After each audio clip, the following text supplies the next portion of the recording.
কাঁটাতারের বেড়ায় ঝুলে আছে এক কিশোরীর নিথর দেহ। এই ছবিটি একদিন বিশ্ব বিবেককে নাড়িয়ে দিয়েছিল, কিন্তু ১.৫ যুগ পেরিয়ে গেলেও বাংলাদেশ সীমান্তে ভারতীয় বিএসএফের গুলিতে নিহত সেই কিশোরী ফেলানী হত্যার বিচার আজও আলোর মুখ দেখেনি। সময় বদলেছে, সরকার বদলেছে, কিন্তু মেলেনি ফেলানী হত্যার বিচার। কুড়িগ্রাম জেলার নাগেশ্বরী উপজেলার নাখারগঞ্জ ইউনিয়নের কলোনিটরি গ্রামের দিনমজুর নুরুল ইসলামের মেয়ে ফেলানী সংসারের অভাব ঘোচাতে মেয়েকে নিয়ে কাজের সন্ধানে ভারত গিয়েছিলেন তিনি।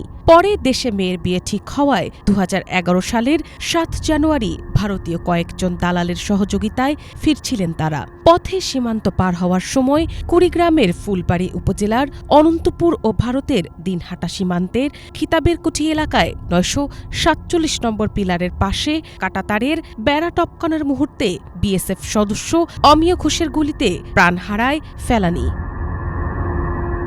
প্রায় ৪.৫ ঘণ্টা কাঁটাতারে ঝুলেছিল তার নিথর দেহ, যে দৃশ্য গোটা বিশ্বকে স্তব্ধ করে দেয়।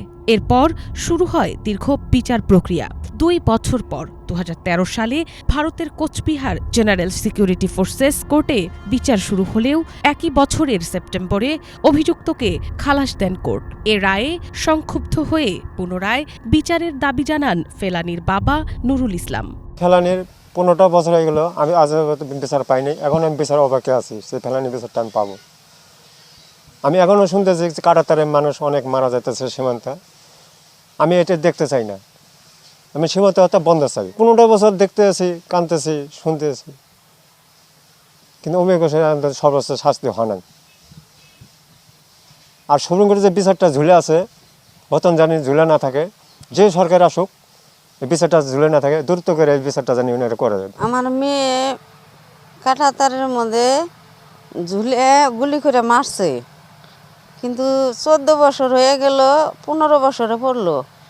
এখন তুই আমি বিচার পাইনি। ১৪ বছর ধরেই খালি আমার আশা করে আছি যে বিচার হবে, কিন্তু আজও যাবত আমি বিচার পাইনি। কিন্তু এখন যে সরকারি আসুক, আমার ফেলানীর বিচার যেন হয়। আমার ফেলানীর বিচারটা হইলে তাহলে আমার মতো কারো সন্তান আর ওই কাঁটাতারের মধ্যে গুলি খেয়ে ঝুলে থাকবে না। এরপর ২০১৫ সালে দ্বিতীয়বার বিএসএফ কোর্ট আসামিকে খালাসের পর ফেলানীর বাবা ও মানবাধিকার কর্মীরা ভারতের সুপ্রিম কোর্টে রিট করেন, কিন্তু দীর্ঘসূত্রতায় আজও বিচার মেলেনি। বিচারের আশায় এখনও দিন গুনছে ফেলানীর পরিবার।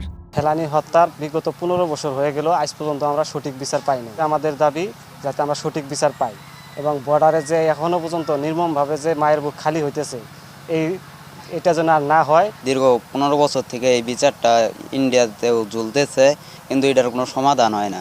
আমরা চাই যে এটার সুষ্ঠু একটা বিচার হোক, আমরা হত্যাকারী শাস্তি চাই। তবে ফেলানী হত্যার বিচার যদি সুষ্ঠুভাবে করা যায়, তাহলে সীমান্ত হত্যা অনেকাংশেই কমে আসবে বলে মত আইনজীবীদের। ভারত সরকার দ্রুত এই আপিলটি নিষ্পত্তি করে এই ফেলানী হত্যাকাণ্ডের সঙ্গে জড়িত এবং দায়ী যে সদস্য, বিএসএফ সদস্য, তাকে দৃষ্টান্তমূলক শাস্তি প্রদান করা হোক। তাহলে ভারতের প্রতি মানুষের বিশ্বাস এবং আস্থা ফিরে আসবে, এবং আমি মনে করি যে ফেলানী হত্যার যদি সুষ্ঠু বিচার হয়, তাহলে সীমান্ত হত্যা অনেকাংশে কমে যাবে।